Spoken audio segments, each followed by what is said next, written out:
British রাজা তৃতীয় Charles যুক্তরাষ্ট্রের প্রেসিডেন্ট ডোনাল্ড ট্রাম্পকে হোয়াইট হাউসের স্টেট ডিনারে তীক্ষ্ণ কিন্তু হাস্যরসাত্মক জবাব দিয়েছেন। ট্রাম্প সম্প্রতি মন্তব্য করেছিলেন, যুক্তরাষ্ট্র না থাকলে ইউরোপীয় দেশগুলো আজ জার্মান ভাষায় কথা বলতো। রাজা চার্লস সেই কথার উত্তরে বলেন, আপনি সম্প্রতি মন্তব্য করেছেন মিস্টার প্রেসিডেন্ট, যুক্তরাষ্ট্র না থাকলে ইউরোপীয়রা জার্মান বলতো। সাহস করে বলতে পারি, আমরা অর্থাৎ ব্রিটিশরা না থাকলে আপনারা ফ্রেঞ্চ বলতেন। এমন মন্তব্যের পর ডিনারে উপস্থিত অতিথিরা জোরে হেসে ওঠেন। রাজা চার্লস ট্রাম্পের দ্বিতীয় মেয়াদের সঙ্গে সম্পর্ক জোরদার করার লক্ষ্যে যুক্তরাষ্ট্র সফর করছেন। টোস্টের সময় দুই নেতা হালকা রসিকতার বিনিময় করেন। ট্রাম্প প্রায় ন্যাটো ও ইউরোপীয় দেশগুলোকে আমেরিকার প্রতিরক্ষা সহায়তার উপর অতিরিক্ত নির্ভরশীল বলে সমালোচনা করে আসছেন। তিনি দ্বিতীয় বিশ্বযুদ্ধের প্রসঙ্গ তুলে বলেন, যুক্তরাষ্ট্রের অবদান ছাড়া ইউরোপ আজ জার্মান বা জাপানি প্রভাবের অধীনে থাকত।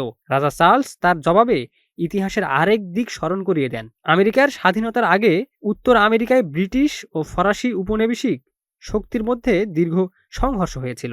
ব্রিটিশদের বিজয়ের কারণেই ইংরেজি ভাষা ও সংস্কৃতি আমেরিকায় প্রভাবশালী হয়। তাই আমরা না থাকলে তোমরা ফ্রেঞ্চ বলতে, এমন মন্তব্য রসিকতার ছলে করেন রাজা Charles. Desk report, news flash 71।